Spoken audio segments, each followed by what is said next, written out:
The need and desire for honesty and intellectual searching in an authentic way, that's insatiable. You're never going to be able to stamp that out. You can cry and complain about the people that are trying to do that, or you can just build what it's impossible for them to stop. All right, so right now I'm just taking a little break in the middle of the day. It's the Tuesday before I launch the Bataille course that I'm doing with Nina Power tomorrow. I've been working on it for a very long time. I'm really excited, but frankly, I'm honestly really nervous.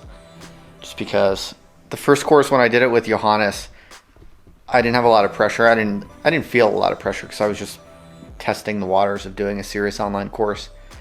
But then, people were happy with it. It was a success. So I talked to Nina, and I thought Nina would be a good person to do a second one with. And yeah, I told her based on the first one, I thought I could pretty confidently ensure that we'd do quite well. So with Johannes, we made about $5,000 total, split 50-50. Not bad, but not amazing, $2,500 it's a great start. It's fine as a start.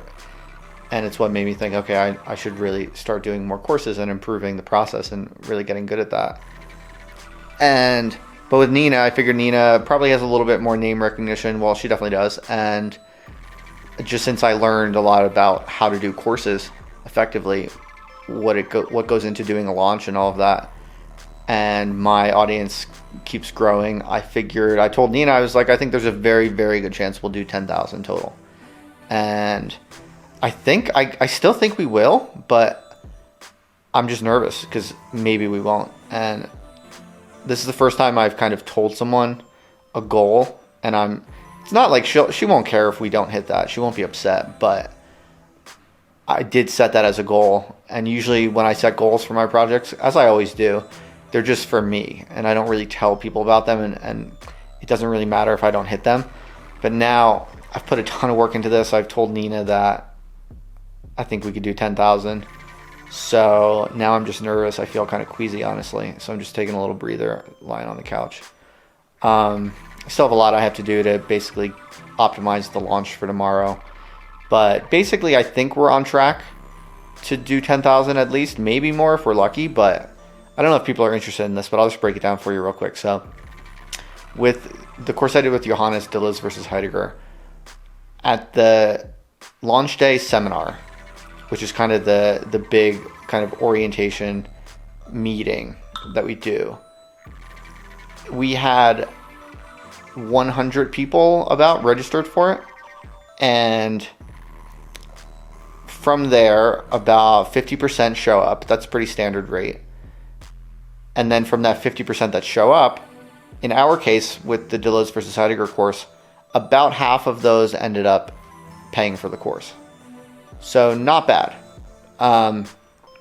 Now, a few things are different this time around. One is that I'm charging more because I know what I'm doing now, and I'm much more confident that this is a really solid course that people are really going to enjoy and get a lot out of.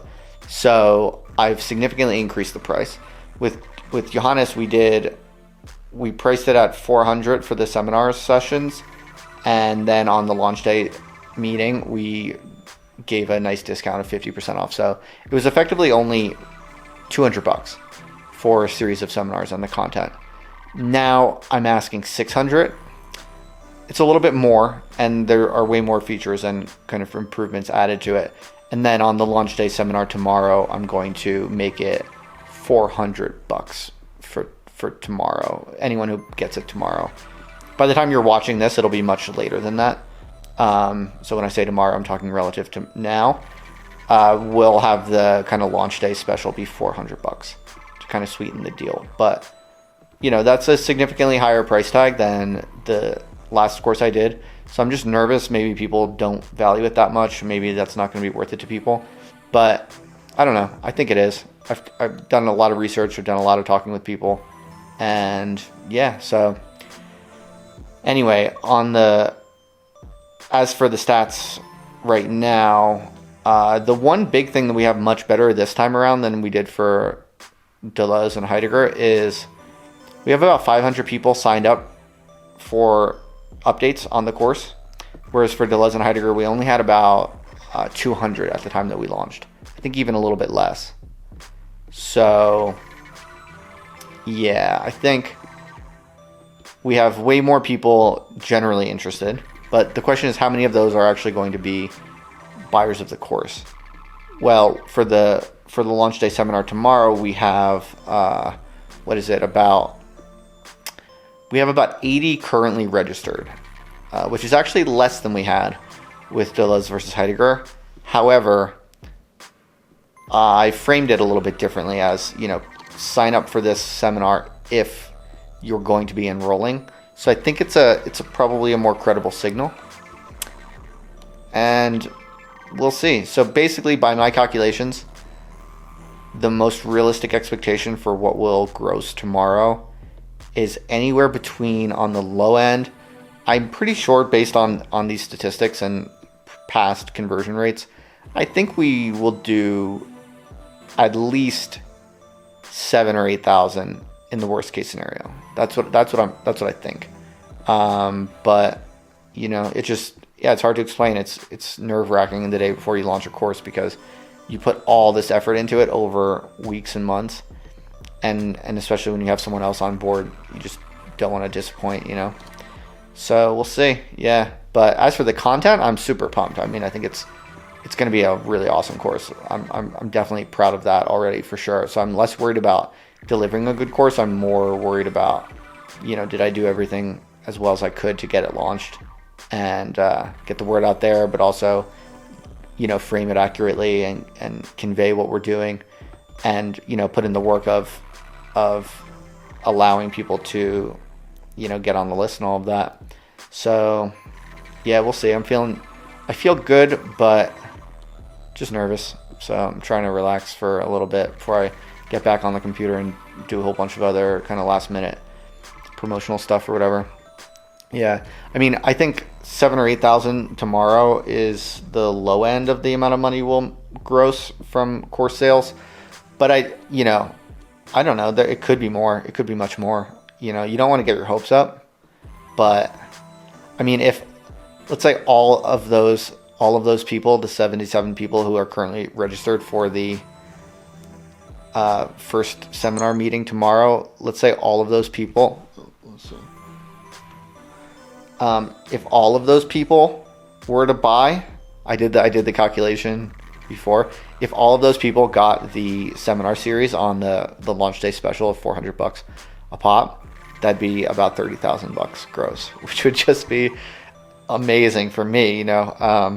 Honestly, that's not even in the world of online courses. That's not even that much. But for me, and for doing a kind of highbrow, serious online academic philosophy course, if we did 30,000, I would be over the moon, So it's conceivable, it's within the range of possibility, but I always think in terms of worst case scenarios, and I mostly just want to make the absolute worst that could happen, reliably decent.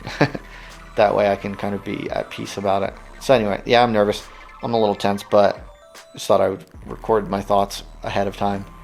So if the course ends up totally bombing and we don't even hit 7,000, whatever, at least, this is my honest expectation. This is my honest calculations. This is how I'm thinking about it, and whatever, just put it out there. We'll see. All right.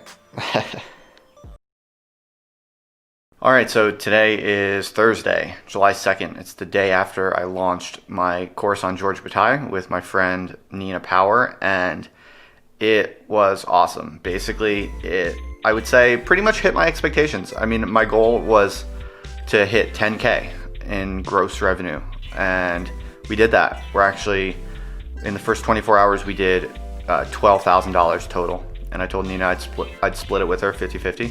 So I'm very pleased.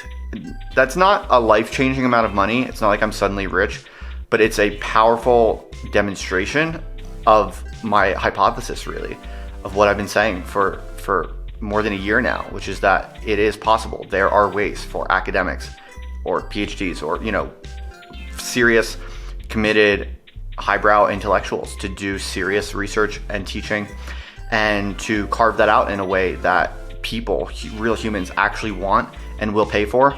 simply for the intrinsic value of it, not for a good grade or for getting a career or something like that. People want real intellectual work. People want the experience of true thinking in a community, and kind of that deep, focused, honest intellectual life. It's a real thing that human beings need, and maybe not all of them need it, but people really want it, and it's an essential aspect of the history of civilization. Like, I think it's a pretty good wager I've made that human beings aren't just simply going to happily let that go. And all these people out there that are trying to turn all of public intellectual life into this idiotic, childish circus, all of this moralism and politics. I mean, those people can't win. The need and desire among human beings for honesty and deep intellectual searching in an authentic way, that's insatiable. You're never going to be able to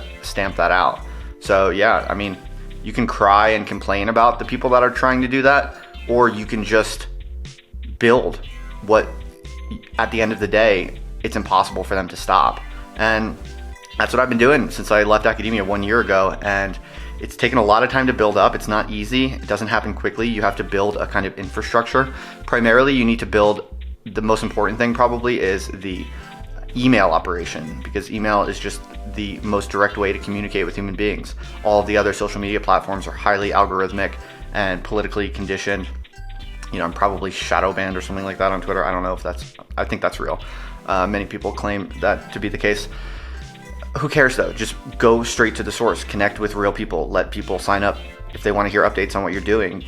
Just let them give you your email address. But that takes some time. You have to build that up. It requires a few different tools, and you have to create some systems around that. But once you get that going, and then you start churning out valuable free intellectual content, it just works. Like, people want more of it. And yeah, so that took a lot of time among the other things I was doing, but it works. Now I have a growing email list. I have a growing audience of people who want this kind of stuff, and I've done a few little experiments in this regard, so I think I've earned a fair bit of credibility and trust for someone who's serious, who follows through, who delivers on what he says he's going to do. And yeah, and I think as the word gets out, people are starting to realize it, and then more people want to be a part of it. So basically, it's taken time to build up, but this course with Nina feels like a real milestone. And not just in my own project, but more generally, I think it's a milestone because here's the thing. At 12,000 gross revenue, split 50-50, that means we both in one day made more than the average adjunct professor makes. A lot of people don't know this, but basically the university system runs on extremely underpaid temporary laborers called adjunct professors who work on a contract basis. Some semesters they are given a job, some semesters they're not. And there's a ton of other side work expected of them. They're supposed to show up to meetings and this and that. And it's a really bad grind. They're basically exploited. And yeah, these are people who are passionate. They're super smart. They typically have PhDs, and they're so capable of thinking and creating fascinating, useful, inspiring, edifying intellectual content. And they're grinding away in this idiotic system where they're being totally fucked, and that's not even that good to be in anymore. Like, even if you got a full-time tenured gig, it kind of sucks, frankly. I've been there. And so it's like, I'm really just trying to demonstrate to people it is possible. I've been saying this for a long time, and I have been doing it, but as I said, it takes some time to build up. And now in one day we made more than the average adjunct makes for one whole course over the course of a few months. And yeah, I mean, I don't know how much of a splash this is going to make immediately, but the word is going to get out, and people who are on this retarded academic grind are going to realize, oh, okay, if I just put this work into creating valuable, interesting content on the internet that I actually find interesting, that I actually want to produce, and just getting that out there and making it freely available to people, then, oh, okay, these people will want to hear more from me. And then, a year later, I could do a serious online course and make the same amount of money, if not more, than I am making as an adjunct. And here's the big kicker: have way more fun with it and be completely free and completely, you can't be fired, you can't be canceled, this or that. And in fact, if they try to cancel you, it's even better for you, because that just draws more attention to you, and you get more people in your audience, and also they trust you more. because you're clearly proving that you're willing to say what you really think, even if there's a punishment for it.